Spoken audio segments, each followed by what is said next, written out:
Fala galera, bem-vindos ao Veja Bem Mais. Para quem não lembra ou ainda não conhece, o objetivo aqui é tratar de assuntos mais sérios, mais polêmicos, de uma forma mais abrangente, com uso de dados e referências. Caso esteja interessado em algo mais leve e reflexivo, não deixe de conferir o Veja Bem no nosso site, vejabempodcast.com.br. Fala galera, bem-vindos ao último episódio do Veja Bem Mais de 2020, tá?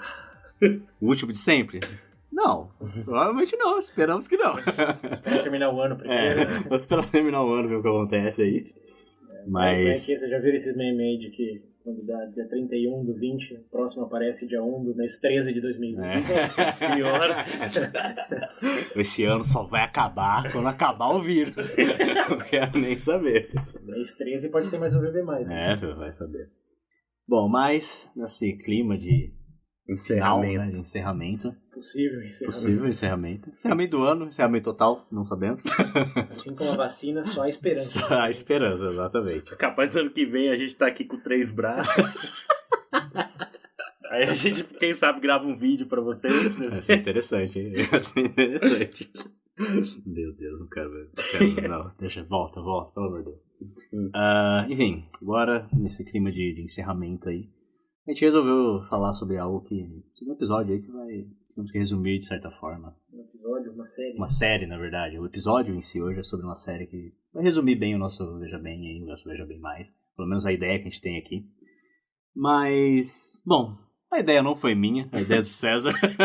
Então eu deixo a palavra com ele que explique melhor qual que é a ideia desse episódio. O porquê, né? O porquê, exatamente, desse episódio. O VB Recomendações fica no VB, mas nesse caso extraordinário estamos trazendo uma recomendação para o VB+, porque me deparei com uma série aí que acho que resume bem bastante da temática que tratamos ao longo do ano, que foi na exploração de complexidade. Começamos o ano, para quem não lembra aí, falando de niilismo e existencialismo, que são duas correntes filosóficas, se podemos defini-las assim, com suas várias definições, escolas de pensamento, até o episódio seguinte de março, que foi sobre pandemias, e por fim o episódio que nomeia toda essa temática, né, complexidade, parte 1 e parte 2, que também descarrilhou aí o Pensando Rápido e Devagar, inteligência, e esse emaranhado de coisas aí que, para quem nos acompanhou durante o ano, provavelmente se lembra bem. Se não se lembra, tá aqui a oportunidade de relembrar com a gente. Ano longo. Ano longo e complexo, em todos os sentidos. Né? Mas, enfim, essa série chamada Conexões... Era dos dados em português. Era dos dados em português. Connected em inglês. Ela é curiosa não só porque ela amarra essa temática de maneira mais acessível para toda a família, bastante curiosa em seus próprios méritos. E divertida. Apesar de ter umas piadinhas ali que... É para toda a família. Para todo mundo. Para toda a família. O que também torna ela de particular interesse para o VB+, é que o host dessa série, o Native... Latin Nassif, ele foi um dos co-hosts um dos podcasts que mais inspiraram o VB+, que foi o Radiolab. Um episódio um podcast que eu escuto desde 2010. E, inclusive, em toda essa jornada de episódios ao longo do ano, um episódio no Radiolab tem o título de Porque Peixes Não Existem. Que foi o que me levou a ler o livro, além de reescutar o episódio, e trazer isso pro VB, que eu achei a exploração, como vocês devem ter escutado aí, né, fenomenal, por várias razões. Mas coincidiu todas essas coisas aí, de que fechava bastante temas, falando incluso de pontos positivos de bomba nuclear, que foi algo que a gente falou no último episódio do VB mesmo. Até o fato de vir desse podcast aí, Radiolab, que ele era um dos co-hosts, que inspirou vários e vários episódios do VB+. Então, bom, coincidiu que essa série casou todas essas variáveis aí e nos deu bastante pano para manga para falar de curiosidades aqui que a gente quer replicar da série e também relembrar aí do como que nós elucidamos alguma dessas conexões que ele também faz na série de outras maneiras para outros tópicos ao longo de 2020. Então, em resumo, por quê? Porque a série é legal e se vocês gostam do VB+, provavelmente vocês vão gostar da série. E para quem não tiver tempo para ver a série ou quiser saber mais sobre um tópico ou outro, provavelmente a gente vai acabar agregando essas curiosidades aqui. Então, primeiro é um bom motivo para ir fim do ano novo, recesso, seja Natal ou próprio ano novo, se só tiver esses dias de recesso. Uma coisa legal para ver. E segundo, para escutar algo que te faça ver bem mais sobre um tópico ou outro. Então, contexto dado, vou assumir o papel do William aqui e perguntar se são contra ou a favor Tá certo. 2020 no geral. Nossa. Assumir suspeito. Eu não sei nem o que achar, pra ser sério. As últimas semanas, pra mim, o ano foi uma montanha russa, né? Na verdade, minha descida começou nas últimas semanas desse ano. É normal, Então, final de ano. Mas no decorrer do ano, apesar dos pesares, eu tava até comentando, o William até me zoou, né? Porque eu falei que essas últimas semanas tá complicado.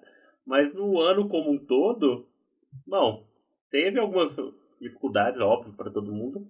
Mas pra mim teve bastante oportunidade também. Então... Não, pra mim, eu acho que eu falei no bebê. De modo geral, pessoalmente, obviamente, não tem nada a reclamar, não. A única ponto negativo é o preço do Play 5. É dinheiro que entrou menos. É não deu pra comprar um Play 5, mas de resto... Ainda. De resto, eu tô de boa. Ainda. É, verdade. Já tem...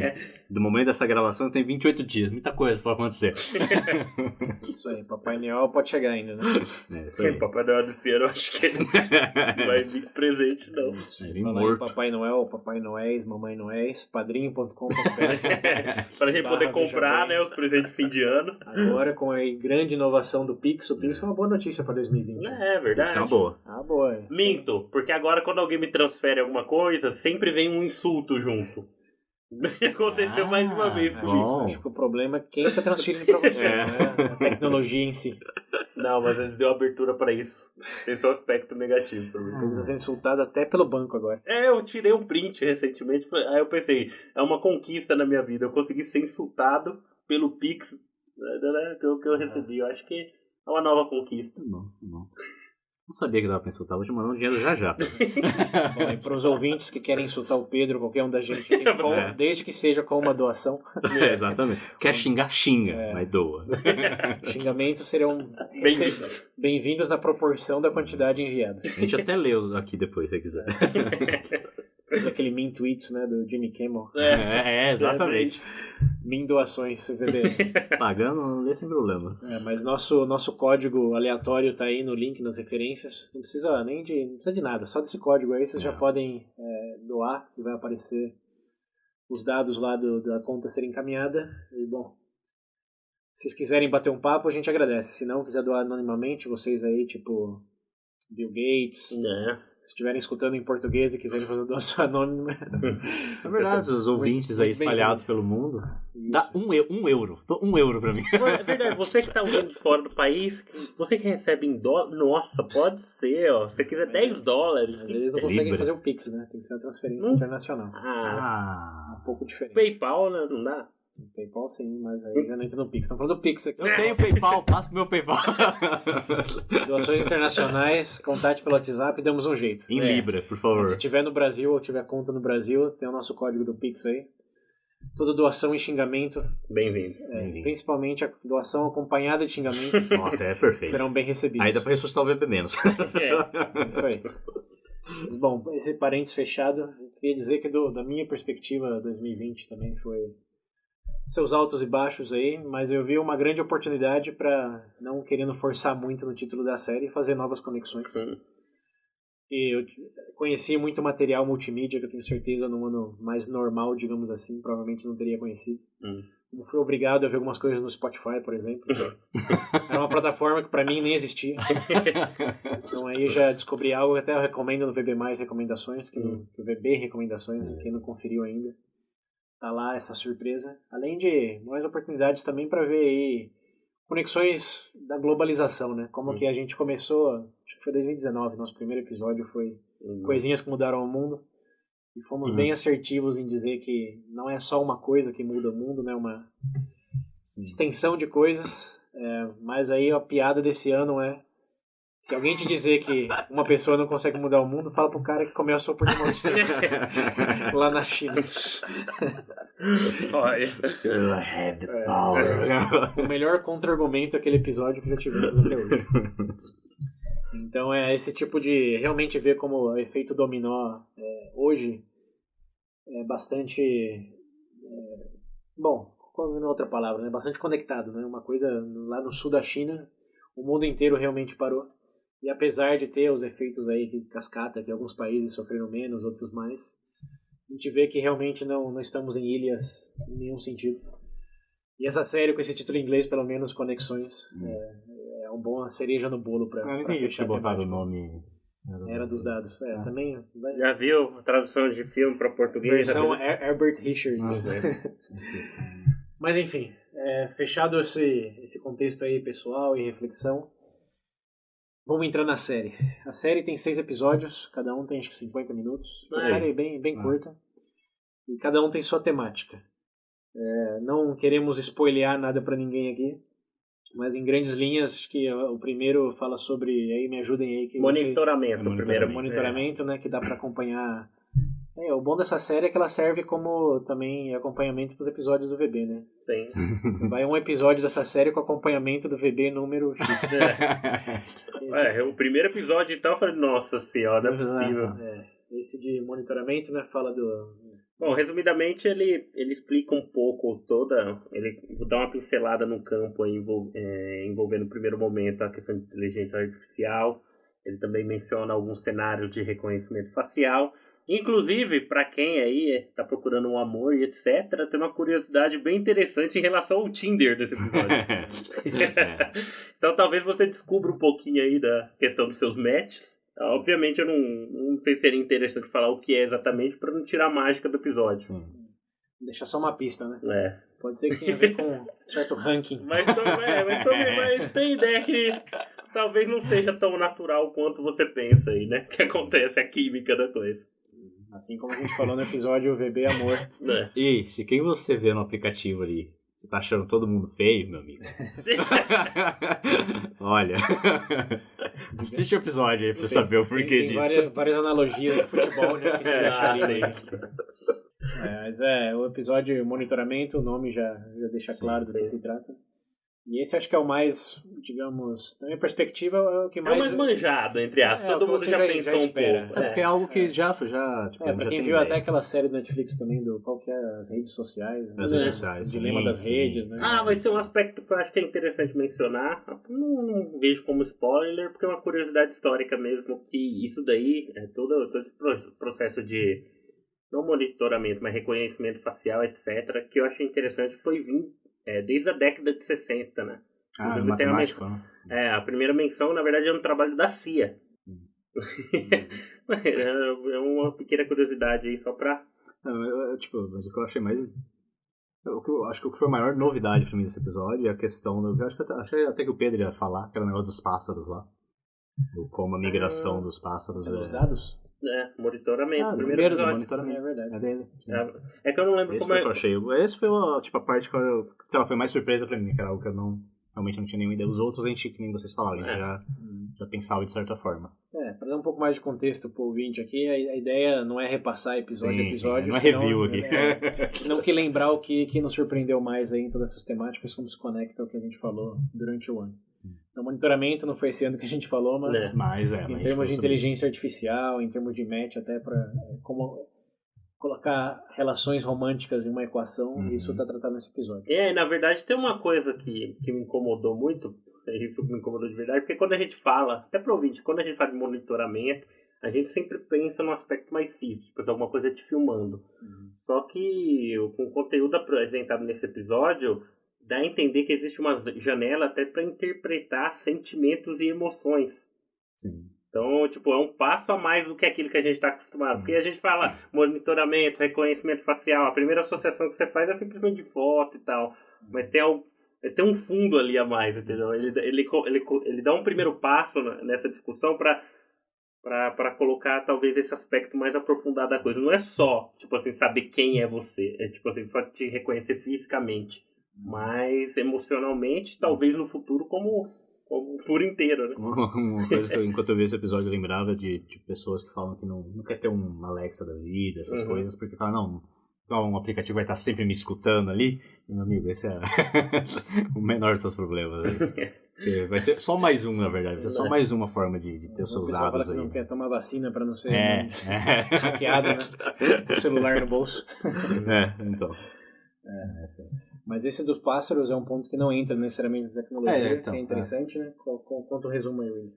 Não, porque, tipo, era uma andorinha, né? É uma andorinha, eu não lembro que região dos Estados Unidos agora. Dos Estados Unidos. Mas eu sei que eles... Região sul. Eu lembro que eles tendem a migrar aqui pra Amazônia. Só que a partir do estúdio lá, a partir do pesquisador, ele descobriu que eles não vão sempre na mesma época, ele viu que tinha algumas diferenças. E aí, né, ele fez estudo, algumas pesquisas, ele viu que tem muito a ver com a migração deles, da força, né, dos furacões, se eu não me engano, era isso? É que na verdade o quão constante e a intensidade dos furacões. Existe uma correlação quando esse tipo de pássaro eles migram, é que existe uma correlação que provavelmente pode vir a ocorrer um tipo de furacão. Como se o sexto sentido deles captassem. Parece coisa de filme mesmo isso daí. Tem a ver com janela de tempo, né? Eu lembro bem. Quanto mais cedo eles saem para migrar, mais provável que a temporada de furacões seja mais intensa com uma maior quantidade de tempestades. Isso. E a parte mais legal é o contraponto, né? Porque ele dá o exemplo, acho, de 2018, pesquisador, que ele diz que os meteorologistas lá fizeram um levantamento, etc. Falou que não seria tudo aquilo. E ele foi, o contraponto dele era com um passarinho. Bom, não preciso nem dizer, né? Aqui a minha andorinha aqui, ó. Seu supercomputador não sabe de nada. Tem dados que ainda não conseguimos monitorar com a precisão dos passarinhos. Sim. Porque é o que o Pedro falou, né? A gente tava gravando isso quando o Pedro tava comentando. É engraçado porque é algo tão simples, né? Um passarinho, uma andorinha. E aí, olha lá, chegamos à complexidade. Então, exatamente. Você pensa que uma coisa simples, passarinho sente frio, passarinho migra. Mas, na verdade, até os ciclos futuros de tempestades oceânicas afetam a equação de quando que o passarinho migra. É que nem o VB, tá tudo ligado. É bem interessante. É interessante também como que ele vai de dados, fala de Tinder pra um passarinho. Sim, né? Então, na verdade começa com o passarinho, se eu não me engano, né? E acaba no Tinder. Isso, porque tem ainda pérola. Vem do passarinho, a gente falou do Tinder, e nesse mesmo episódio, só vou falar isso, cara de porco. Vocês vão entender. Sim, é verdade. Tem isso também. Tem isso no meio termo ali. Bacon bom e bacon feliz. Bacon bom e bacon feliz. Isso. Deixa aí. Vocês vão entender quando vocês assistirem. Boa. Então só no primeiro episódio que a gente falou que é o menos surpreendente, já viu tecnologia artificial, porco, passarinho. Bastante material mesmo. Sim. E é só porque realmente o primeiro mais... o que a gente achou menos... conseguia... Tirando o passarinho, o resto era... conseguia imaginar algo nessas linhas. Sim. Mas depois passamos pro segundo, que é literalmente... não vou usar o português incorretamente, não. É literalmente um episódio, isso que é, literalmente. Mas ele fala de um tópico bem casado com VB-. E é a merda. Exato. Assim não é figurado, não. É merda cocô. mesmo. Excrementos. O episódio chama cocô, né? Chama. Em português, né? Em português. Em inglês é poop. Curiosamente também tem bastante a ver com 2020, né? Usaria essa palavra para descrever. O episódio é o resumo de 2020. É verdade. Dentro dos episódios, esse não foi o que mais me impressionou, mas... Eu não sei, é engraçado, né? Porque é um negócio... A ideia é que dá, tipo assim, um negócio que todo mundo faz, obviamente. Mas que ainda existe... Menos a Sandy. É mesmo. É verdade. Ou seja, todo mundo menos a Sandy faz, mas existe, tipo, aí, um negócio mais... Não ignorado, ou não digo ignorado, porque o pessoal tem pessoal que pesquisa. Mas eu digo assim, aquele negócio mais que ninguém leva a sério, sabe? Ninguém dá tanta atenção, né? O senso comum. Mas no nosso contexto. Vamos dizer que você não chega numa mesa e fala, como é que você né, hoje? Foi saudável. Nossa, tava tão bom. Quem mexe com adubo tá bem atento a isso. Em algumas sociedades, tipo a Índia, usaram isso até pra definir certos tipos de pessoas. Tá mais escuro, mais claro. Tá mole ou duro. Bom, mas enfim, só para dar uma introdução, eu vou colocar o primeiro ponto, para o pessoal ter ideia.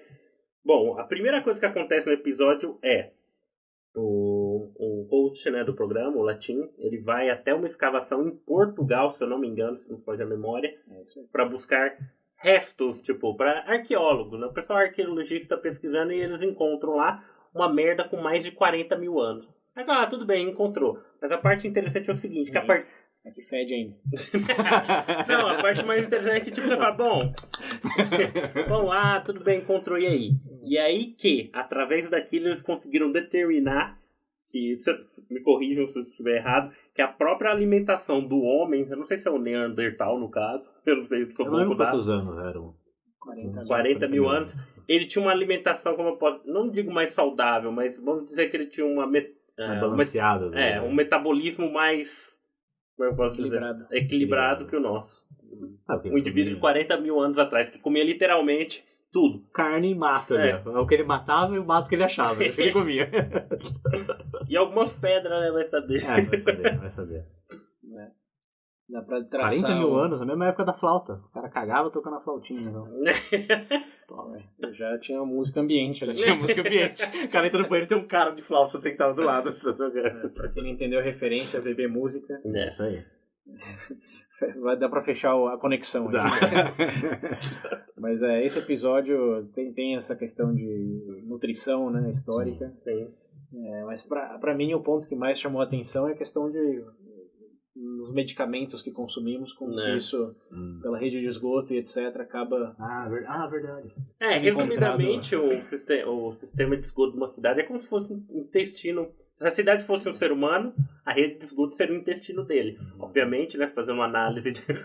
Vou fazer um estudo de fezes dessa cidade aqui. É literalmente... interessante que ele fala que, tipo, não só o cocô, né? Mas qualquer coisa que você jogou ali que vai pra lá. Drogas, inclusive. Mas no próprio excremento tá a quantidade de antidepressivos, de álcool, de drogas. Então eles conseguem medir a saúde, digamos, mental de uma cidade. Uma cidade a partir com base na análise do esgoto. E os peixinhos ficam doidão. Se você come salmão de origens duvidosas... Cuidado, hein? Tem mais coisa aí. E realmente o último aspecto, inclusive, do episódio, quanto ao uso das bactérias. Das bactérias não, né? Das bactérias que eles fazem no final, para poder combater o vírus, é isso? Ou é o inverso? Combater o vírus? Não, é esse contexto. Eu acho que o último ponto do episódio, ele faz menção do uso para criação, tipo assim, porque o decorrer da sociedade já tá com problema com antibiótico, porque eles já não estão funcionando como funcionava antes. O seu corpo já se adequou. Eles estão tentando usar bactérias e fazer com que elas ataquem os vírus. Da flora intestinal, né? Então é engraçado essa correlação, porque você para pensar, né, o avanço que foi o antibiótico, e hoje, eu curiosamente não sabia, eu não entendo nada dessa parte de farmacêutico, tá, gente? Mas eu fiquei meio abismado de ver que a possibilidade de encontrar novas formas de combater todo tipo de doença esteja na merda. Literalmente, eu vou te salvar. Cara, enfia na boca da pessoa. Eu vou te curar, vai ficar tudo bem. Não é bem. A transfusão de fezes já existe, é um tratamento bem validado já, mas para problemas gastrointestinais. Ninguém vai se curar comendo isso no Covid, por exemplo. Tá longe disso aí ainda. Que abre a boca que eu vou te curar. Olha a vacininha que eu trouxe aqui. Vacina cheia de merda no braço. Pai, eu tô meio ruim. Vem cá, meu filho. Eu acabei de sair do banheiro. Acabei de ver esse episódio ali do Netflix. O cara falou pra comer bosta. Não é bem por aí, mas as conexões são interessantes. Sim. Bom, esse episódio a gente poderia falar em maior profundidade no VB-. Como aqui é VB+. Sim. É que esse episódio dá mais Porque não tem como não fazer piada. Dá mais janela pra piada pra esse episódio. Mas é interessante. Não temos maturidade suficiente pra tratar esse tópico sem pensar nas piadas. Que merda, né? Pois é. Fazer o quê? Saindo da merda, indo para o terceiro poeira. Do Saara, né? Esse foi um dos que eu assisti e comecei a falar, nossa, olha só. E, tipo, realmente faz muito sentido o nome da série em si, que é Conexões, em português, né, como eu já disse. Porque é muito engraçado como algo tipo, meio mundo à distância da Amazônia influencia a gente aqui. E no caso lá, que ele começa o episódio mostrando no deserto do Saara, né? Onde costumava ter um lago, acho que é o Lago Chad, alguma coisa assim. Um dos maiores lagos. Um dos maiores lagos, bem no meio do continente. E você ainda encontra até hoje corpos dos peixes lá e tal. Das algas. E quando tipo, o vento que vem ali, que levanta essa poeira, e faz essa poeira atravessar meio mundo, tipo, literalmente. E é legal ver a conexão que a gente sabe, não sei se todo mundo sabe, mas tipo, a Amazônia, uma das coisas apesar da Amazônia ser a Amazônia, a terra é completamente infértil, né? Ali. Não completamente fértil, mas é muito infértil. Só que o que faz a Amazônia se manter é justamente o resto desses peixes mortos e a poeira que vem lá do Saara. Eu fico abismado com o cara falando que são mais de 26 milhões de toneladas de poeira que cai na Amazônia por ano. Imagina com rinite, no meio da poeira. Porra, véio, mas é bacana mesmo essa correlação, né? Sim. Porque o único aspecto que falta na Amazônia vem dessa poeira do outro lado do mundo, né?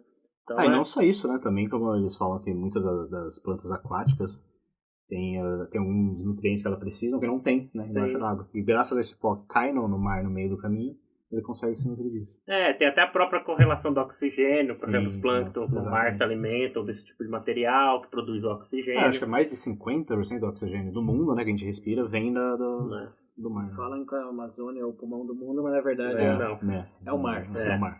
São os oceanos. Na verdade é do Saara. É o Saara que alimenta tudo. Cheirando a poeira. Areia, que não serve pra nada, deserto, morto. E além disso, eu vi também que ele mostra que acho que ele, quando tem nuvens, tempestades se formando, o fato da poeira passar no meio dessa tempestade, ele impede que a tempestade se... Na verdade, a presença também é o contrário. A presença de cristais de areia fazem com que as nuvens se formem e tenha tempestade antes de chegar, por exemplo, no Golfo do México. Sim, é verdade. Porque provavelmente alguns não lembram, para formar a nuvem precisa de uma partícula, senão a água não cristaliza ao redor. Então essa questão da areia do Saara aí, quando não tem, as nuvens provavelmente se formam mais próximo da costa aí do Golfo do México, onde normalmente tem uns furacões aí que se conecta com aquele primeiro episódio dos passarinhos. Sim. Então, o passarinho migra antes ou depois, dependendo de quando a areia sai lá. Nossa senhora! Lógico, não é o único elemento, talvez nem o mais importante, mas é uma conexão uma curiosidade inesperada. E uma coisa que nesse episódio também ele foca nisso, né, no Saara, mas ele fala no final que não é só o Saara que faz isso, tem muitos desertos que espalham aí pra... ele faz menção. Até ele fala dos Alpes suíços, tem poeira de algum lugar, parece que vai lá, literalmente você tá esquiando na poeira eu não lembro de onde agora. Mas bom, pra quem estuda aí biosfera, é prato cheio. Pra quem estuda poeira também? Poeira, quem estuda pó. Uma curiosidade de poeira é que dizem que mais da metade da poeira é pele humana, vocês já ouviram isso? Já, mais da metade da poeira da sua... Eu ouvi falar que mais da metade da poeira da sua casa é pele morta. Quem mora lá. A minha casa, então, meu Deus do céu, né? Mas curiosamente eu vi um vídeo sobre isso daí outro dia, bem pesquisado, bem respaldável. Link nas referências, que diz que não é bem assim. Sempre. Aqui eu sei que não é assim. Mas pra quem cria nesse... Quer dizer, quem acredita nesse... Como que é? Mito urbano, de que mais metade do pó na sua casa é de pele morta. Caramba, você é uma cobra então, né? Você acredita nisso? É a única explicação. O número mais real, na verdade, fica entre 25% e 35%. Tá menos. Não é metade, é um terço. Tá bom. Tá bom. Não sei se você seja um homem cobra. Agora a sua preocupação tem que ser os outros 2 terços. Eita. A areia do Saara. Ou você é muito porco mesmo. Nossa, o cara não toma banho, né? Só faz assim na braça, assim, ó. Sai pele. Cascão. Nossa senhora. Bom, passando da poeira, episódio número 4. Bom, número 4, dígitos. Esse é um episódio, como o título induz a crer, conceitos matemáticos. E ele fala de algo que surpreendentemente ficou mais relevante agora do que quando a série originalmente saiu, que foi lá em agosto, setembro. Ele fala do conceito chamado Land Benford, que é Acho que a melhor maneira de escrever é fazendo um exercício mental. Aula. Passou a vinheta do... É que vocês já sabem, então vocês não vão se surpreender. Mas pra ouvinte aí que nunca ouviu falar além de Benford, tá pensando já no episódio lá, Leis. Não é bem por aí. Não. Mas o exercício que eu vi em outro lugar para descrever essa lei imagina o número de... a população de certo país. Pega aí Estados Unidos, Austrália, Brasil, Rússia, até Bolívia... Butão, o próprio Vaticano. Grande Butão. Esse é o número populacional, claramente varia absurdamente, né? Desde dos Estados Unidos com mais de 350 milhões de pessoas até o Vaticano com 800. Então você imagina que tem uma distribuição aí bem contemplativa de todos os números, todos não, mas dos números populacionais, você pode imaginar. Aí a pergunta aí é: quantos dígitos número 1, 2, 3 e 4 você acha que encontraria nessa análise populacional aí? Como fala, ok, você tem aqui a população dos Estados Unidos, 350 milhões, população do Brasil, 220 milhões, população do Vaticano, 800. Quando você falar, você junta tudo isso daí, quantos dígitos 1 você tem, quantos dígitos 2 você tem? Você acha que a resposta seria... parecido, como tem a mesma quantidade de 1, a mesma quantidade de 2, a mesma quantidade de 3, porque ao final do dia é uma coisa bem aleatória. Se você pensar estatisticamente, qual é a chance de você ter um número de 1 a 9? É a mesma, né? Que é 1 sobre 9. Você tem 9 dígitos, então a chance de você ter 1 é 1 de 9, a chance de ter um 2 é 1 de 9, 3 é 1 de 9, é a mesma coisa. A grande pergunta é, se pensar nisso, a sua intuição diz que os números deveriam ser uniformemente distribuídos, né? Basicamente uma quantidade de 1, uma quantidade de 2, etc.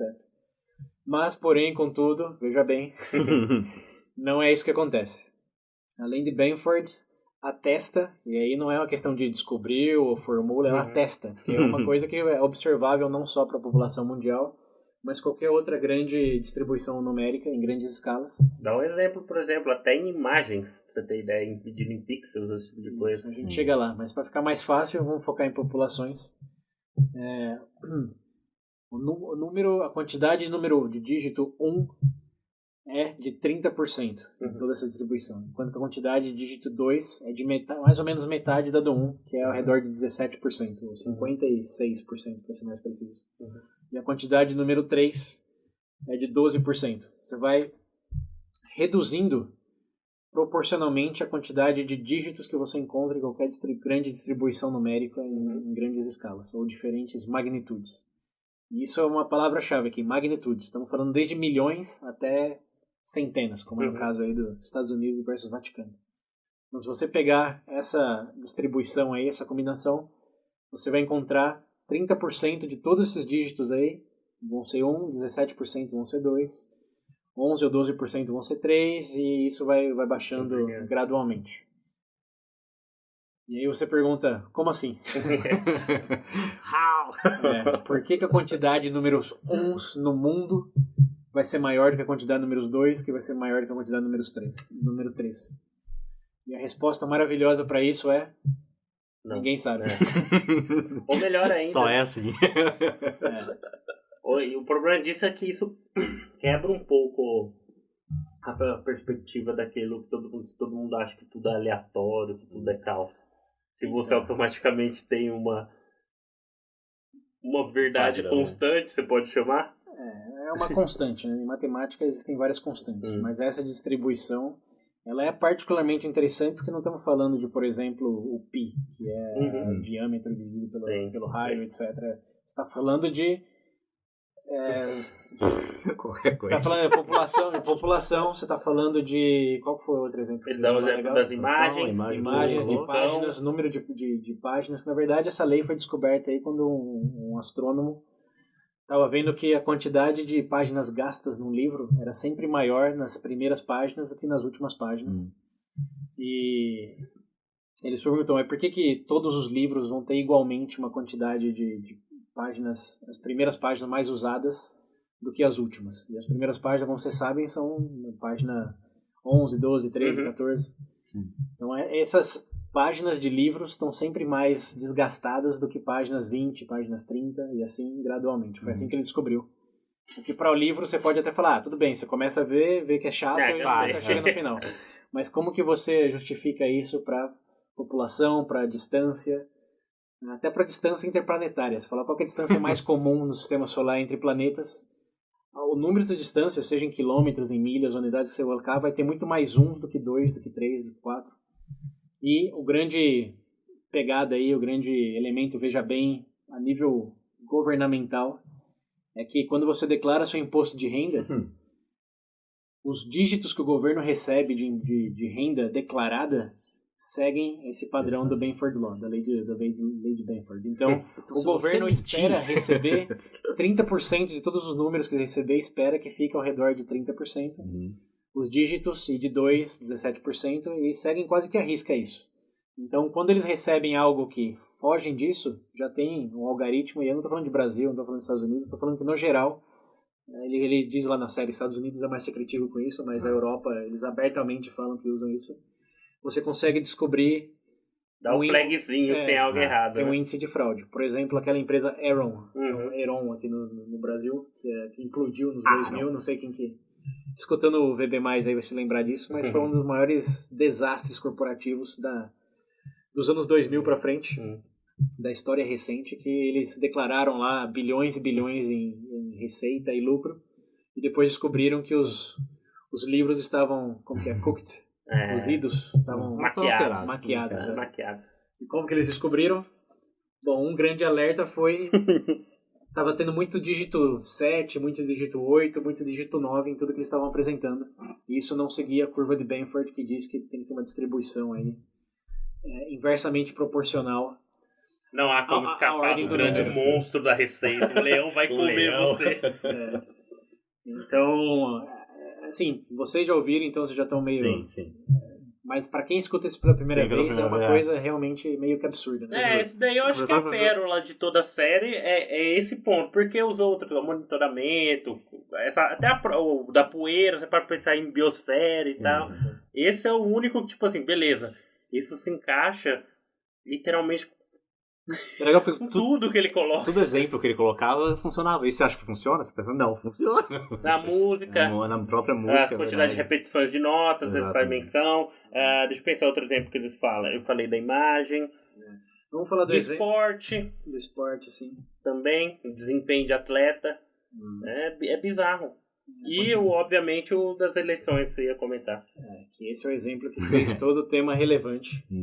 Que é, se eles conseguem identificar fraude em imposto com essa lei de Benford, se conseguirem identificar fraude em eleições, usando essa mesma lógica, e a resposta é sim e não. Não, meu Deus. E aqui que fica interessante. Que isso é só uma curiosidade matemática aí para os mais nerds, colocamos entre aspas aí. Mas agora, nas últimas eleições americanas, como todos provavelmente sabem, existe aí um esforço tremendo do governo vigente em alegar que houve fraude nas eleições. E um desses esforços passaram justamente por dizer que a distribuição de votos para o Biden não seguia a lei de Benford, quando a distribuição de votos para o Trump sim seguia. E isso deu tanto auê, para usar um termo técnico lá nos Estados Unidos, que o próprio podcast Radiolab relançou um episódio que eles já tinham feito sobre esse Lane Benford com o Latin Nassaf para falar do que estava acontecendo, porque as pessoas alegando que eram fraude estavam usando essa série do Netflix, Connected, ou Era dos Dados, e o Radiolab, esse podcast, para falar, olha como essas duas fontes comprovam que deveria seguir essa lei e os resultados das eleições não caem dentro dessa lei. Então, o que a gente está reverenciando aqui agora foi usado como arma por influenciadores políticos nos Estados Unidos para dizer que teve fraude eleitoral. Mas você pergunta, mas como assim? É possível, dado que aplica para impostos, aplica para distâncias, aplica para a população, por que não aplicaria para eleições? E o grande sim e não da jogada aí é, de forma bem generalizada, aplica, mas... É que tem variável, por exemplo. Tipo assim, uma coisa é você falar do número declarado de população, mas Mas a gente não está falando de quantidade de votos. Isso, vamos começar por aí. Né? Ela segue quantas pessoas votaram nos Estados Unidos. Não é isso a crítica. Que votaram, sei lá, 140 milhões, algo assim, e não tem uma distribuição aí. A distribuição acontece no votos por distrito. E lá você numera os distritos seguindo a população. Você tenta fazer, como que a gente vota aqui em sessões, etc. Sim, você tenta distribuir onde o pessoal vota para que a quantidade de votos seja parecida em cada bolsões. Pensa no quebra-cabeça. Como que você quebra... Vocês já viram lá, principalmente nos Estados Unidos, que eles quebram os counties. Sim. Isso são distritos de votação. E cada distrito tem um número designado. Certo. E esse número designado não tem nada a ver com a aleatoriedade numérica de qualquer coisa. Ele é designado. Por exemplo, Chicago vai ter distrito 1. Detroit vai ser distrito 2. Que tem a ver com a quantidade de pessoas que moram naquela região. Então, se você for analisar em quantidade de distribuição de votos por número de distrito, você vai ver que o Biden normalmente tem mais votos para distrito 8 e 9, por exemplo. Você fala, isso não segue além de Benford. Mas aí vem a grande questão. Não tem nada a ver com quantidade de votos. Tem a ver só com a demografia do Biden. Então, nesses distritos que a gente... Bom, não sei se quantos vocês acompanham aí, mas estão mais para as costas dos Estados Unidos, principalmente mais para o norte dos Estados Unidos, e separam em bolsões menores, e por serem menores, eles têm números menores, como 7, 8, 9, não 1, 2, por exemplo, que são mega cidades lá, tipo Nova York, etc. E aqui não me referencie, porque Estados Unidos, vocês sabem o quanto que é complicado, mas a lógica do porquê que eles alegaram que eram é porque, realmente, se você colocasse lá primeiro dígitos de distrito, correlacionado à quantidade de votos, o Biden tinha mais voto em distritos com números altos, tipo 7, 8, 9, e o Trump no baixo. Do Trump sim seguia, porque 1, 2, 3, mas o do Biden não, então falaram, tem coisa errada aí. Só que aí você pensa, mas como que você numera o distrito? Aí a figura já muda, porque realmente é uma questão demográfica. Se você vai juntar, e lá tem a questão do gerrymandering também, que é um tema que a gente pode falar de um VB mais inteiro sobre isso, que é que eles desenham os distritos. O partido que está no poder é o partido que desenha o distrito e dá então o número vem em consequência desse mapa eleitoral que eles fazem a cada, acho que, 8 anos. Até porque é engraçado quando você acompanha, existem até regiões que é meio que padrão, né? Já esperam até o resultado, né? Sim, eles sabem exatamente o que vai acontecer, porque eles desenharam e eles colocam as fronteiras ali onde favorece um partido ou outro. Então, quando você faz essa análise, a primeira intuição é realmente tem algo errado. Mas aí você fala, ok, mas de onde vem esse primeiro dígito? Porque é diferente da população ou de renda, etc. Não são números puramente aleatórios. São números que alguém pensou, vai ser 1 aqui, 2 aqui, 3 ali. Que, obviamente, não tem nada a ver com o que Benford fala. Bom, resumidamente, para mim ficou agora ainda mais confuso, né? Não, mas os métodos americanos dá 3 episódios do VB+. Mas o ponto interessante é eles usaram esses material multimídia para falar teve fraude aqui, mas sem entender o que realmente significa essa lei de Benford, que é para coisas aleatórias, que é um pouco contraintuitivo, até irônico, porque você está provando padrão em aleatoriedade. Então você tem que falar que o contexto tem que ser aleatório para você conseguir ver um padrão ou algo não aleatório na distribuição. Bom, para mim já não faz sentido, porque você tem ordem, não é aleatório. Acho que muita gente vai ter um treco. Não, mas você encontra ordem na aleatoriedade. E o que a gente falou na própria complexidade. O que é complexo? É coisas que geram ordem, tem várias definições, mas uma das mais fortes que a gente fez é o que diferencia complexo de complicado, é que o complicado nunca vai criar uma própria organização dentro desses vários elementos aí para ter uma ordem dentro da própria complexidade. O motor do carro sempre vai funcionar de certa maneira. Certo. Agora, um monte de peixes juntos, ainda que sejam individuais, vão criar uma certa ordem nessa complexidade ou variedade de elementos, multiplicidade de elementos que fariam... Não, isso sim, mas o problema é que a gente tem como se fosse um medidor que pode ser aplicado em tudo isso para encontrar você entendeu? Tipo, ter uma regra comum, entre aspas, para tudo, seria isso?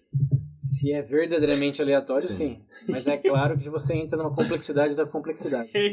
Nossa senhora. Exato, esse é o ponto. Não, mas o ponto... São vários pontos. Mas eu digo em grandes escalas, pincelando da maneira mais simples possível.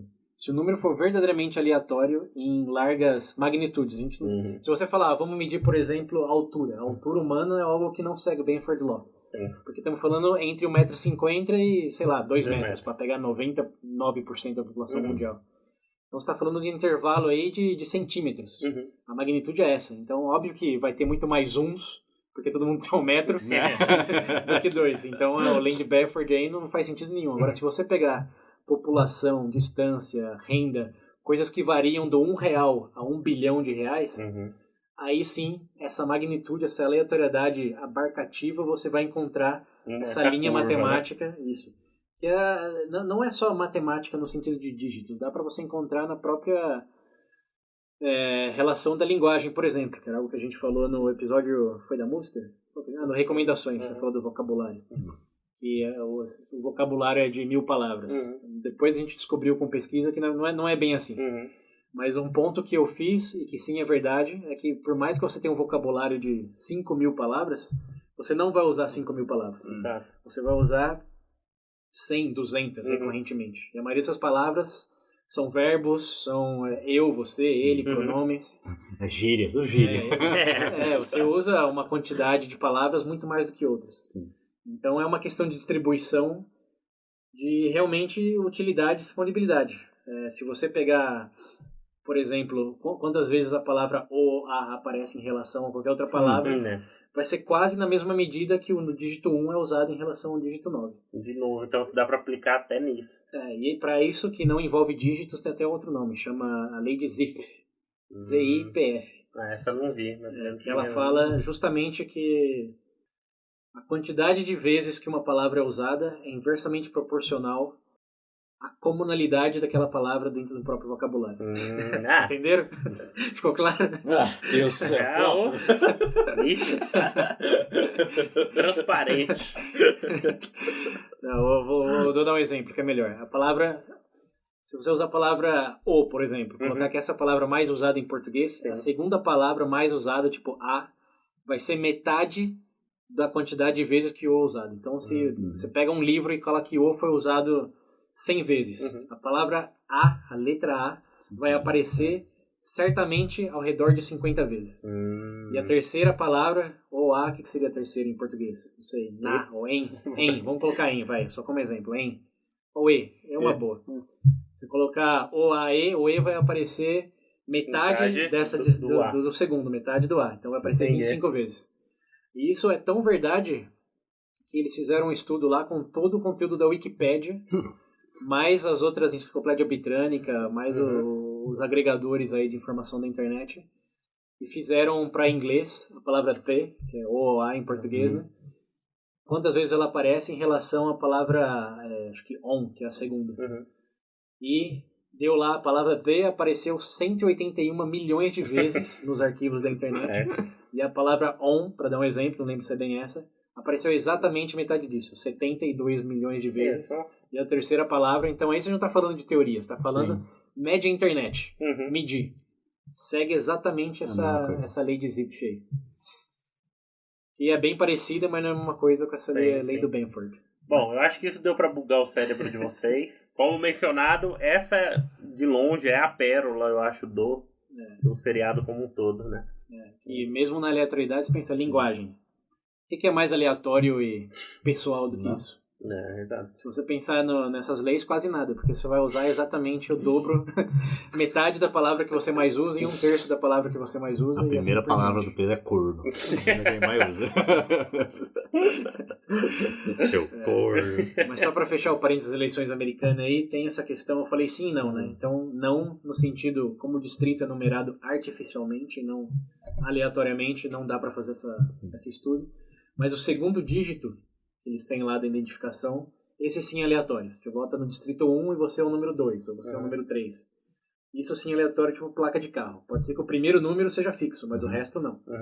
E quando você olha para o segundo número, o mesmo cara que falou nessa série do Netflix, que falou com o Natif lá, ele fala depois nesse episódio do podcast que se você analisar o segundo dígito das eleições americanas agora, segue a perfeição Benford Law.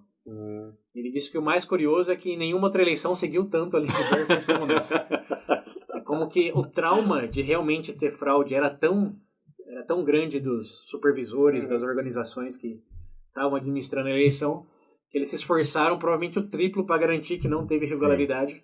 E isso fez com que o segundo dígito dessa análise de Benford seguisse a perfeição o que era previsto segundo a própria lei. Então é uma coisa bem irônica, né? Você fala, ele prova que houve fraude, o primeiro dígito não, mas o segundo sim, e tá bem claro que o cara que trabalha com isso há mais de 2 décadas, que não, tem 0 indícios de fraude, seguindo essa análise correta como deve ser feita. Jesus. E aí o que aconteceu, diz a musiquinha do Mamute, ignoraram completamente a resposta desse estudioso e apelaram lá para a Suprema Corte, etc. Enfim. Deus. Aí vocês acompanham o noticiário para ver o que aconteceu. Mas no fim do dia, o elemento, veja bem aí, de peixes existem, acabou nas eleições dos Estados Unidos. E agora está aqui no último episódio do VV Mais de 2020. Mas eu vou deixar uns links aí nas referências para quem ficou curioso com o tema. Tem vários outros vídeos complementares. Vocês podem imaginar, eu sim me interessei bastante, então consumi bastante conteúdo sobre isso. Percebemos. Mas, por que não? No final, vamos colocar a cereja em cima do bolo aqui. Pode dizer, é um nerdismo, etc. Mas no final, o que me lembra muito isso daí é o nosso episódio, um dos favoritos aí do VV, do livre-arbítrio. Eu ia falar isso. Sim. Porque a nossa vontade de acreditar em aleatoriedade é tão grande, que na hora que você se depara com uma coisa assim, a quantidade de dígitos 1 é maior do que de 9, e isso é natural no sentido N maiúsculo da palavra, você fica meio estupefado. Mas sim, é verdade, é empírico, não é teórico. E o porquê, bom, é um mistério. Porque Porque sim, o cara fala. Mas existe uma explicação, uma hipótese que satisfaz um pouco, talvez, das ânsias maiores aí, que é uma questão de logarítmica. Eu não quero complicar aqui, mas vamos pensar da seguinte forma. Vamos pensar da seguinte forma. Você tem R$1. Certo. Quanto mais de dinheiro você precisa para ter R$2? Em porcentagem. Porque você tem R$1, você quer ter R$2. Quanto você precisa aumentar a sua renda, vamos chamar assim? 100%. Agora eu vou imaginar que você tem R$9. Você quer ter R$10. Qual é a porcentagem que precisa aumentar do seu orçamento para chegar a R$10? 10%. Ao redor, 11% na verdade. Mas aí. Então, o que você está dizendo para você? Que o salto de 1 para 2 requer um esforço de 100%. Enquanto o salto de 7 para 8, de 8 para 9, de 9 para 10, requer um salto inversamente proporcional ao número que você já está. Então, se você pensar em números como terrenos, o terreno do 1 é um campo de futebol. O terreno do 9 é o círculo da marca do pênalti. É a nossa linha, cara. Por isso que é fácil. Quando você é totalmente paupérrimo, ficar milionário. Depois que você é milionário, você ganhar mais 1 milhão. Exato. Como já diziam as meninas no fim da década de 90, o de cima sobe e o de baixo desce. E essa é a última conexão para esse episódio que eu vou fazer. Depois dessa dá pra fechar esse episódio. Meu Deus do céu. Bom, episódio 5. Episódio 5 agora. Não, esse foi o 4, agora é o 5.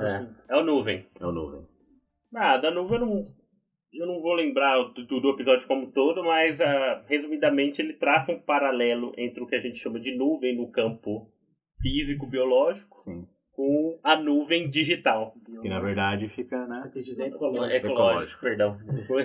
Biológico. Tá viva a nuvem. O Pedro vive nas nuvens. Perdão, confundi. Mas ele traça um paralelo entre os dois, né? Tipo, o que existe. Na verdade, é o único aspecto desse episódio. Porque no primeiro momento, quando você vê o episódio, ele menciona, por exemplo, o problema tipo que existe por conta do aquecimento global, do desaparecimento das nuvens, etc. Começa falando de como o cara começou a prever o tempo, né? É verdade, perdão. É verdade. O começo do episódio é um pouco sobre a história de como surgiu a previsão do tempo.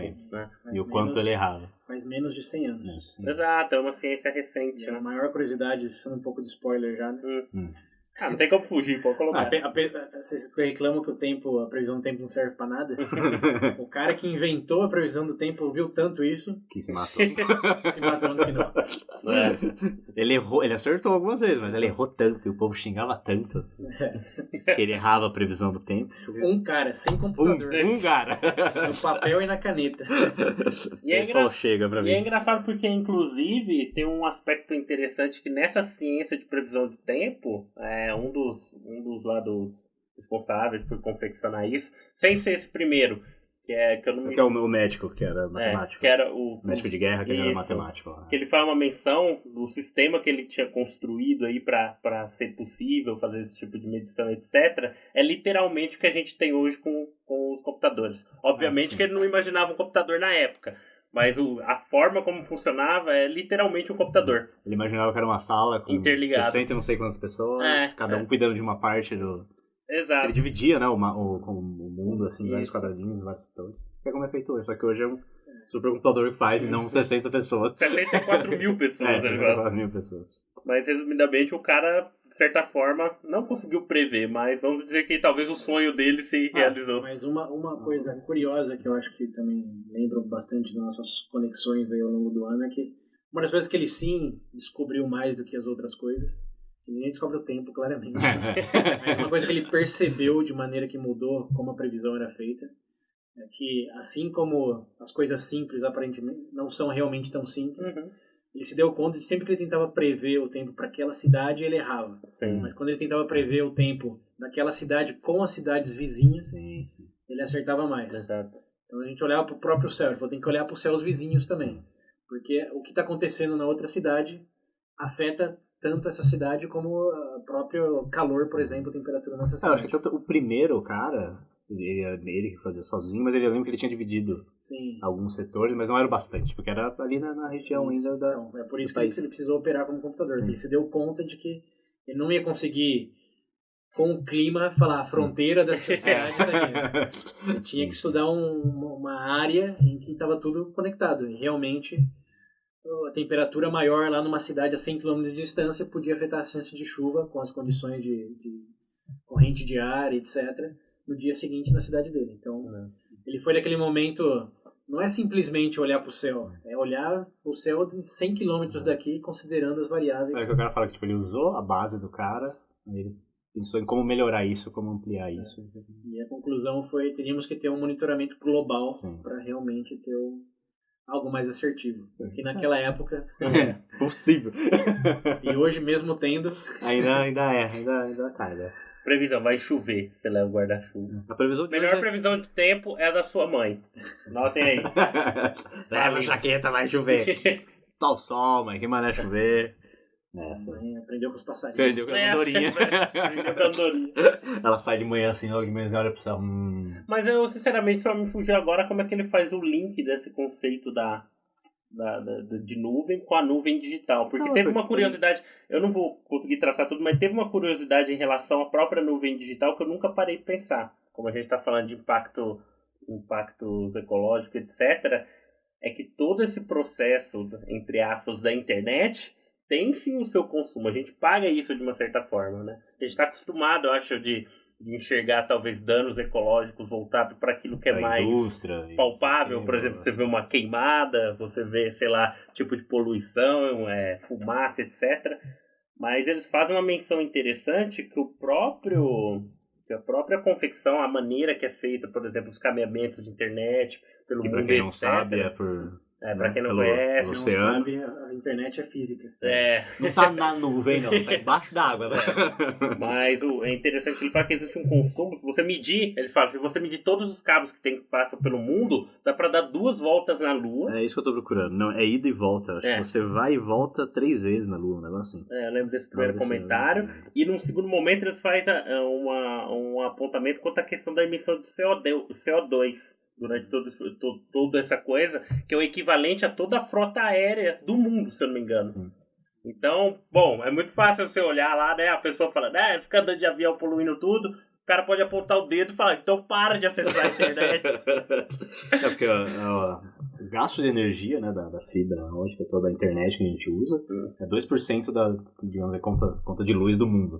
É só disso, é só da própria internet. É engraçado porque tem até uma menção interessante que ele faz de cada pesquisa no Google é equivalente a uma lâmpada de LED consumindo por 5 minutos, 5 minutos, se não me engano. Então, meu amigo... Ele até comenta, você assistir esse episódio aqui é equivalente a manter uma luz acesa por 5 dias. Então você fica reclamando que todo mundo gasta luz aí, ó, meu amigo. Eu tô escutando tudo isso, pesquise menos no Google, escute mais o VB. Isso. Pelo menos você só baixa uma vez. Menos dor de cabeça. Pra quem quiser economizar energia, inclusive, ó, nem assiste a série, só escuta o episódio. Recomendo o episódio em vez de recomendar a série. Outro ponto também que chega a ser engraçado é porque, essa própria emissão, né, essa própria emissão que tem do uso da internet é algo que, se continuar dessa forma, vai acabar danificando, os próprios acabeamento, as coisas que usam. Sim. Porque o cara fala que, né, a emissão de CO2 acaba com as nuvens, que tem um cara especialista lá em nuvem que aparece depois, ele explica, né, como se acaba com aquelas nuvens, não tem mais como resfriar, não resfria mais você. Você vai receber tudo na cara. Eu lembro que ele fala que se não existisse, parar de existir essas nuvens, acho que sobe em 8 graus Celsius a temperatura, que mais os dados de não sei o que lá dá 10 graus, que isso, se subisse mais 10 graus na temperatura do planeta, tem muitas cidades do mundo que seriam inabitáveis. Rio de Janeiro é uma delas. Imagina. 10 graus é muito ainda. Não, 10, eu vi, a previsão é 8, só com isso, com as nuvens, mas já tem aquela previsão de 2%, de 3% que é aquela onde já está caminhando. Já. Até 2100 a previsão é que suba em 2 graus. Sim, exatamente, 2 graus. Não precisa. Bom, aí somado isso mais os 8 sem as nuvens. Esse episódio das nuvens é mais interessante, principalmente para quem aí é da área, gosta dessa parte de ecologia, etc., entender por um aspecto talvez não muito padrão aí, né? Ambiental. Como é que funciona essa parte desses tipos de risco, né? Porque normalmente, igual eu comentei, a primeira associação que a gente faz é aquela mais palpável, que você consegue ver. Você vai imaginar que a internet poderia gerar tudo esse problema? Não. Agora você vai lá e tuita isso. Você ganhar uns likes lá no seu Twitter. A gente vai postar, pedir pra você acessar, dar like, escutar. Vão todo mundo emitir CO2. É isso aí. Economize energia, gaste internet. Bom, e vamos lá pra... Apaga a luz e usa só o computador. Então vamos lá agora pro último episódio. Bomba. A bomba! Terminar o ano de forma nuclear. Perfeito pra fechar o ano. Quem diria? Arma. Esse é outro que foi especial pro César, né, César? Porque foi contra algo que você falou no último episódio. Ele não foi contra. Não conta, né? Mas foi um argumento. Uma curiosidade aí pra quem escutou o último episódio do VB+, que é o futuro da inteligência, que nesse episódio a gente fez uma analogia com bomba atômica, entre inteligência artificial e bomba atômica. O argumento foi basicamente... Fiquei de boa nessa porra. Não, foi basicamente... Temos a chance de nos aniquilar com a inteligência artificial. Então por que não freamos isso? De uma maneira que poderíamos ter feito com a bomba atômica, por exemplo. Que resultou em mais danos do que vantagens. Então, o argumento foi esse. A bomba servia para uma coisa, foi mais ou menos, que é explodir, matar. Enquanto a inteligência artificial pode muito bem curar o câncer. Pode muito bem otimizar o consumo de eletricidade para todo mundo googlear sem culpa depois. Boa. A inteligência artificial, como o nome já diz, é uma inteligência, né? Não é uma bomba, como o próprio nome já diz. Então o argumento foi a bomba, embora possa ter evitado conflitos aí por causa da ameaça de extinção, no fim do dia ela é uma bomba, então vamos deixar os positivos dela um pouco de lado. E aí esse episódio... numa bombástica surpresa. Não, é um monte de piada agora. Mais piada que com a merda. Esse episódio mostrou uma explosão de benefícios. Chega. Já pode acabar o ano agora. Aborta, né? Não, ele fala sobre consequências de ter usado a bomba nuclear que provavelmente a maioria das pessoas não sabe. E uma delas, talvez, é que tem várias, né? Mas eu vou falar a que mais me surpreendeu. A consequência fala positivas aí. Exato. É bom. Consequências que ninguém sabe. Falei, como assim? O cara desapareceu sobre só a sombra. Bom, além da consequência de ter terminado efetivamente a Segunda Guerra Mundial e matado milhares de pessoas, a consequência que sai um pouco do escopo associação direta com bomba é que os testes, principalmente os testes, né? Ele não fala necessariamente da Hiroshima, Nagasaki, mas os testes de bomba nuclear geraram bastante resíduos, radiação a nível atmosférico que contém Carbono 14, né? Carbono 14, sim. E vários outros elementos de pessoas que estavam mais próximas aos testes, por exemplo, as zonas afetadas. Que, bom, aí se divide a cascata aí de potenciais benefícios. E o maior que me afetou, quer dizer, o que me surpreendeu mais. Afetou não. Espero. Sobrevivente. Ele é um dos sobreviventes que faz exame de 2 anos. Não, mas o mais curioso talvez seja esse, né? De que todo mundo que nasceu após os testes da bomba nuclear tem um carbono 14 na própria constituição aí da pessoa. Se você pegar uma pessoa que nasceu antes de 1942, foi quando começou o teste, essa pessoa tem menos carbono 14 que nós aqui ou qualquer pessoa escutando o podcast. Menos ou nem tem? Não, tem menos, porque ela nasceu sem, né? Porque quando digamos, a sua formação, tem que lembrar a escala do carbono 14 aí. Não estamos falando de... você tem 2 unidades de carbono 14. Seu radioativo. Dos seus 10 átomos, 2 são carbono 14. Não, dos seus bilhões de átomos, você tem um maior traço de carbono 14 do que uma pessoa que nasceu antes dos testes nucleares. E isso afetou como nós passamos a entender toda a questão de tratamento com radioatividade, tipo raio-x, radioterapia. Tudo isso foi começar a ser entendido como algo que podia ser usado para benefícios na saúde depois da Segunda Guerra Mundial. Então, até então, ninguém pensava em tirar um raio-x, fazer radiologia, porque ninguém entendia o que era radiação, ninguém sabia qual era o impacto disso. E depois desses testes, de toda a exposição, eles foram aos poucos afunilando, refinando a quantidade de radiação que podia ser, entre aspas, aí, benéfica. Podia mostrar várias coisas, como sabemos. Ou podia ser até usado como tratamento contra câncer, como é o caso da radioterapia.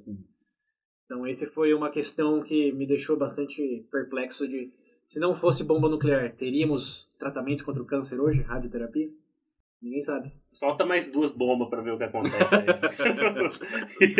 Eu gostei de como eles fizeram o primeiro teste. O cara fala que eles não tinham certeza se ia funcionar ou não. O bagulho foi meio como é que fala? Deus dará. Teve um cara que falou, talvez só exploda como, sei lá, não sei quantos quilos de TNT. Os caras no bar fazendo o bagulho foi de talvez exploda só como uma TNT, talvez bote fogo na atmosfera.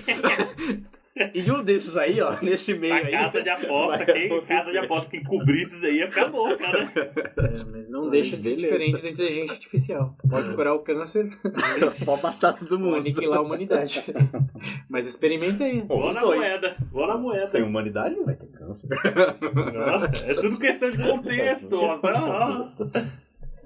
Mas desses efeitos aí pra bomba nuclear, realmente...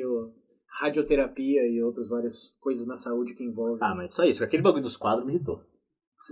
Fala pros ouvintes. Nossa, velho. Esse da datação por carbono... E a mulher falando como se fosse a melhor coisa do mundo. Em resumo, tipo, o fato de ter liberado... Como é que é? Carbono 14. Em resumo, caía no algodão e você usa o algodão para fazer as telas de pintura e também usa a semente. Eles conseguiram fazer a datação do quadro por Então, graças a isso... É a mesma coisa com pessoas que eu acabei de falar. A mesma coisa. Se você quer saber se um quadro foi pintado realmente antes de 1940... Ele vai ter... Carbono 14. Ele vai ter menos carbono 14. Você pode traçar uma linha de coisas produzidas, seja pessoas, quadros, qualquer coisa. O próprio método que eles usam para fósseis é datado com carbono 14, não é? Então, mas o que acontece... Qual a diferença? A diferença é que em 1942 você teve uma explosão de carbono 14. Perfeito. E até daquele momento pra frente, vamos colocar... Naquele momento, mas teve vários, né? Que eu vi que a cada 9 minutos... Não, pra frente beleza, mas o meu problema é como é que eles falavam? Teve um período que era a cada 9 minutos, não sei quantas bombas eram... entre 1940 e 1960. Não, mas pra mim a minha dúvida é o seguinte, porque normalmente quando eles fazem estudo pra datação de carbono pra fóssil, eles conseguem estipular o tempo anterior. Sim. Mas é necessariamente o tempo anterior. Só que a constituição daquela coisa interior, porque na concepção da coisa, vamos colocar assim, se você nasceu em 1960, você tem mais carbono 14 do que alguém que nasceu em 1935. Obviamente. Então, o que eles fazem para esse teste do quadro aí? Quem nasceu e morreu antes disso? Não tinha como... Não, mas aí é uma questão... Naturalmente isso, não tem. Não, naturalmente tem. Por isso que você consegue com casca de árvore, com dente. Todo mundo tem carbono 14, só que a quantidade é ínfima. E o half-life... Essa foi uma parte que eu realmente não tinha pego. Não sabia se não tinha e começou a ter. Todo mundo tem certa quantidade de carbono 14 e tem que lembrar que a meia-vida do carbono 14, se eu me lembro bem, é 14 mil anos. Uma coisa assim. Então, vamos usar unidades, mas não é bem o exemplo aqui. Você tem 10 carbono 14 em você. Você vai perder metade disso em 14 mil anos, você vai ter 5 mil. E outros 14 mil anos vai ter metade disso, que é 2,5. E metade disso, isso que é half-life. Que é o Benford Law, basicamente. É isso que eu tava pensando aqui. O Benford Law. Você perde metade daquilo que você tem em certo intervalo de tempo. Eu já vou avisar, se esse Benford começar a vir lá com o alemãozinho do Wittgenstein, vai ter briga aqui. Corno de mão dada. O Benford era inglês, né? Não vai dar muito certo essa mesa, não. Aí tá bom. Mas enfim, agora eu compreendi. Compreendeu? Então, os dinossauros, por exemplo, tem meia unidade. Porque eles tinham 10 e já passaram milhões de anos, então você vai com o Half-Life aí... Agora tem meia unidade de carbono 14. Enquanto quem nasceu... Vamos pegar o quadro, por exemplo, que ele está falando lá. Se o Da Vinci pintou a Mona Lisa lá, ele vai ter 5 unidades de carbono 14. Agora, se apareceu um Da Vinci na feira que você está visitando ali, e você falar, esteticamente é idêntico com a Mona Lisa. Realmente, acho que roubaram do Louvre e estão me vendendo aqui. Eu sou o cara mais esperto do mundo. Vou comprar isso. Tá dando na 25 comprando o Da Vinci. Mas já aconteceu com várias coisas. Que os quadros desaparecem e reaparecem e falam, isso daqui é o real. Aí como que eles fazem para identificar se realmente é o verdadeiro ou não? Imagina, a Mona Lisa sumiu. Aí você vai lá na pracinha, vai na feira da praia e acha a Mona Lisa. E o cara fala, não, eu vim da França, tô aqui, ó, compra aí. 10 teu. Também dando rede, né? 10 mil reais é seu. Você fala, pô, tá bom, vai. Depois eu revendo no eBay por 20 mil. Aí o cara do eBay vai falar, tá, vamos fazer um teste de carbono 14. Se é a Mona Lisa mesmo, vai ter 5 unidades de carbono 14. Aí o cara explode uma bomba no quintal dele.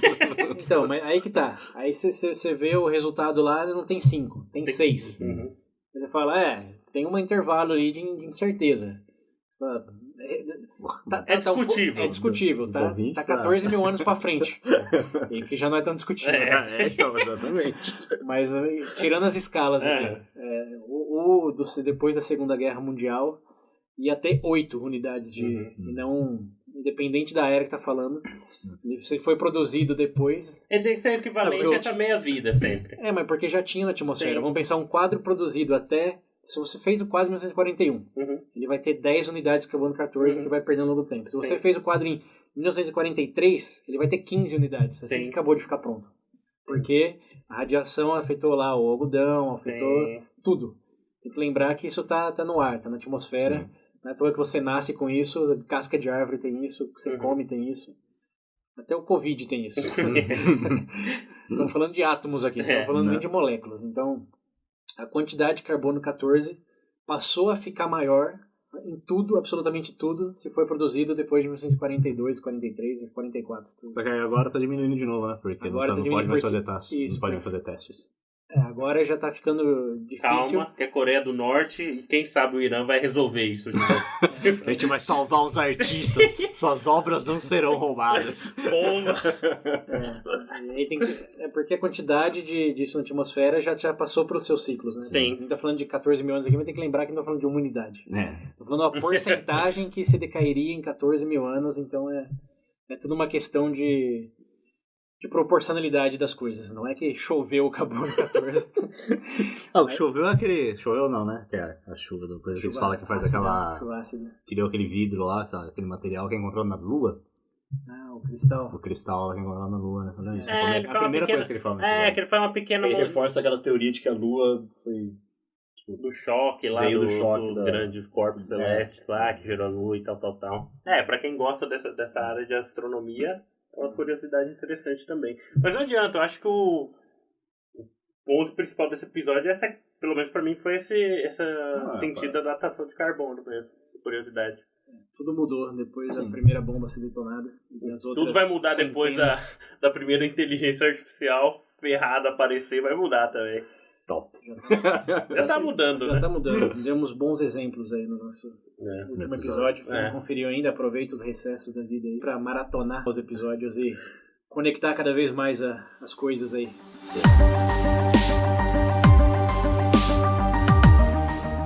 Bom, realmente, acho que de conexões e complexidade já deu. 2020 já deu. Isso, tá um ninho complexo. Que 2021 seja mais simples. Tem que ser padrãozinho, sabe? De boinha, assim. Normal. Só dar uma relaxada, umas férias. Assim. É verdade. Não, férias não. A última vez que alguém pediu férias estendida, né? Carnaval e Natal virou uma coisa só, então... Sejam umas férias com muitas viagens. Isso, exatamente. Me deixa viajar. Eu falo como se não tivesse dinheiro. Ir pra cidade do pé junto, né? Mas enfim. Só viagem na maionese. Isso. Bom, gente, então, primeiro agradecer os ouvintes, né? Por essa jornada desse ano de 2020. Pra quem ficou até aqui. Inclusive, se você quiser ser mais do que um ouvinte, você pode integrar o panteão. Os benfeitores. Como é que é? Como é que é? Chamavam quando os antigos barões e reis financiavam os artistas com dinheiro? Crossfounder. Não sei do que você está falando. Eu não lembro a palavra. Mas enfim, se vocês quiserem patrocinar um negócio de qualidade, por favor, contribuam no Padrinho. Temos o Pix para salvar. Agora não tem mais desculpa. Se eu fazer hoje só vai cair na segunda, então vou fazer na segunda. Não. O Pix fazendo cai agora. Acho que a desculpa era mais do que não pagar taxa de transferência. Essa era a minha desculpa para não transferir nada para ninguém. Nem compartilhar todos os dados bancários, né? O Pix agora... é só o que? Nome e CPF que aparece. Né? A chave. Parece só seu nome e CPF pra você confirmar. Acho que nem o CPF também. Mas enfim, com essa oportunidade, dígitos agora... É verdade, o CPF é uma coisa que deve cair no Benford's Law. Meu Deus. Não o primeiro dígito, mas os demais é certeza. Sim, os demais é certeza. Ouvintes curiosos, façam análise aí e conte pra gente. Fecha parênteses. Mas enfim, voltando. Então fica aí novamente o reforço. Se você quiser continuar ajudando aqui o VB, além de escutar, por favor, sintam-se à vontade em contribuir. Agora com o Pix. E além disso, né, vocês não esqueçam de seguir, segue a gente nas redes sociais, dá pra vocês falar com a gente por lá também, quem tiver, sei lá, vergonhinha ou receio de mandar pelo WhatsApp aí. Isso. Pra quem não lembra, né, César? O número é? Isso virou um gatilho pra mim. Duas coisas que eu escuto e automaticamente eu completo sem querer é quando eu leio ou vejo alguém falar veja bem, automaticamente é um podcast. Ou quando qualquer pessoa fala... O número é? Não, pra quem não lembra... Você, hoje, no começo do episódio, você falou pra quem não lembra, automaticamente, o número é, automaticamente. E qual que é o número, ele? Não sei. Lembra tanto que nem sabe o número. Eu lembro a frase, eu não lembro o número. 19 98 908 1238. Repetindo. 19 98 908 1238. Mas é uma boa conexão. Uma boa conexão. E nessa nota, também queria deixar para os ouvintes aí o encorajamento para que nos ajudem a fazer mais conexões e nos comentem as conexões que vocês fizeram com o nosso conteúdo. Seja para as coisas ficarem mais complexas ou simples, vai saber, né? Mas esperamos que vocês tenham desfrutado dessa jornada aí de exploração, né, dos vários tópicos em 2020, essas várias conexões que fizemos, tanto quanto a gente. E esperamos que 2021... tenhamos mais conexões, com sorte, menos complexidade negativa, mas invariavelmente mais do que aprender, mais do que se divertir, mais do que rir. Com isso eu proponho um brinde aqui, ao fim de 2020, o melhor 2021 para todos melhor 2021, e para o podcast. Saúde. Valeu, gente. Até a próxima.